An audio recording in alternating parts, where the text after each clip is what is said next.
Welcome back. We are discussing mole concept. Mole concept में हम लोग आज टॉपिक लेंगे लिमिटिंग रिएजेंट। अब इसका क्या मतलब है देखते हैं। फॉर एग्जांपल हमारे पास एक इक्वेशन है N2 + 3H2 gives you 2 ammonia. ठीक है जी। अब इसमें अगर आपसे कोई पूछे कि इस 3 और इस 2 का क्या मतलब होता है, और जिसके आगे कुछ नहीं होता है वो 1 होता है, तो इस 1 का मतलब क्या है, व्हाट डज दीज 1, 3, 2 रिप्रेजेंट। तो these are called reaction coefficients. ठीक है जी। These represent ratio of moles used and produced।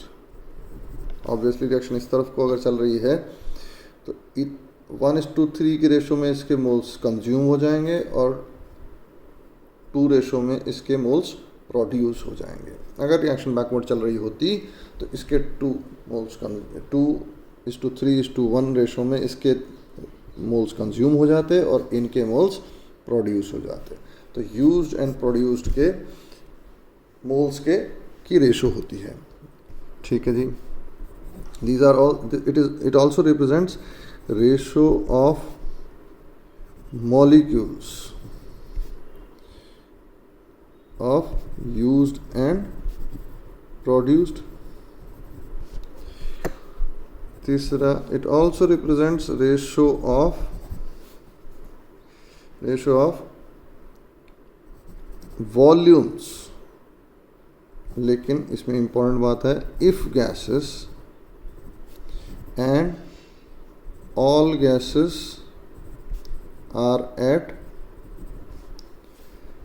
Same temperature and pressure. Ratio of volumes used and produced. Again मैं बार बार यूज्ड एंड प्रोड्यूस्ड इसलिए बोल रहा हूँ क्योंकि रिएक्शन बीकर में या टेस्ट ट्यूब में तो हमारी मर्जी, हम कितने ले लें, कितना नाइट्रोजन ले लें, कितना हाइड्रोजन ले लें, ये तो हमारी मर्जी है। तो ये रेशो उसको थोड़ी रिप्रेजेंट करेगी कि हमने कितने लिए, वो तो रिप्रेजेंट करेगी कितने यूज़ हो गए, कितने कंज्यूम हो गए रिएक्शन में, बाकी बची रह जाएगी। फॉर एग्जांपल एक और, अब हम इसी बात को दोबारा देख लेते हैं। हम लोग देख लेते हैं N2 + 3H2 gives you 2 ammonia. ये हमने मान लो ये ले लिया हमने 56 ग्राम्स। ठीक है जी। तो ये हमने ले लिया 14 ग्राम्स। तो वो पूछता है कौन सा वाला ज़्यादा रिएक्टेंट हमने ले लिया, कौन सा बचा रह जाएगा, कितना बचा रह जाएगा, कितना अमोनिया बचा। ये सब हमारा टॉपिक है लिमिटिंग रिएजेंट का, यही टॉपिक है। आइए देखते हैं। तो सबसे पहले तो हमने कहा कि ये मोल्स का रेशो होता है ना। मोल्स का रेशो निकालना आसान है, मॉलिक्यूल बहुत बड़ी टर्म्स हो जाएंगी, Na वगैरह आ जाएगा, तो हम ये नहीं चाहते हैं। और वॉल्यूम उसने दिया नहीं है तो हम लोग थर्ड रेशो भी नहीं यूज़ कर सकते हैं। तो सबसे पहले मोल्स निकाल लेते हैं। तो ये हो गया 56 अपॉन इसका मोलर मास हो गया 28, तो आ गया 2 मोल्स। इसका हो गया 14/2। अच्छा, ये मोल्स निकालते समय आगे का 3 मल्टीप्लाई नहीं करना है, बस H2 का देखना है अपने, इसका 2 होता है। ठीक है, तो ये यहाँ पे आ गया 7 मोल्स। अब आप जानना चाहते हैं कि कौन सा वाला जो है ज़्यादा रिएजेंट हमने ले लिया है, कौन सा बचा रह जाएगा। तो हमने कहा अगला स्टेप निकालेंगे मोलर रेशो। तो यह आ जाएगा 2/1। जितने मोल्स आए उसके कॉफिशिएंट, रिएक्शन कॉफिशिएंट से डिवाइड कर दीजिए। तो 7/3 मोलर रेशो क्या हो जाएगा, मोल्स अपॉन कॉफिशिएंट आप निकाल देंगे, मोल्स अपॉन कॉफिशिएंट निकाल देंगे। ठीक है जी। तो इसमें अब हम देखेंगे the reagent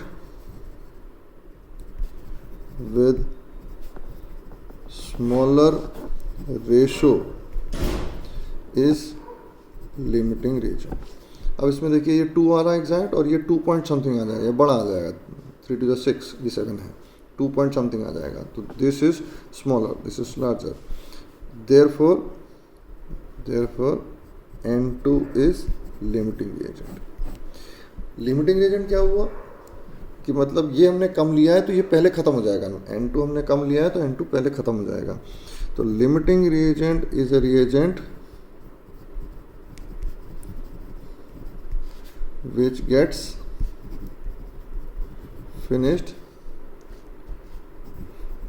first during the reaction, है ना। तो ये लिमिटिंग रिएजेंट हो गया। तो यहाँ तक हमें समझ में आया कि हमें लिमिटिंग रिएजेंट कैसे निकालना है, ठीक है जी। तो एक और एग्जांपल ले लेते हैं।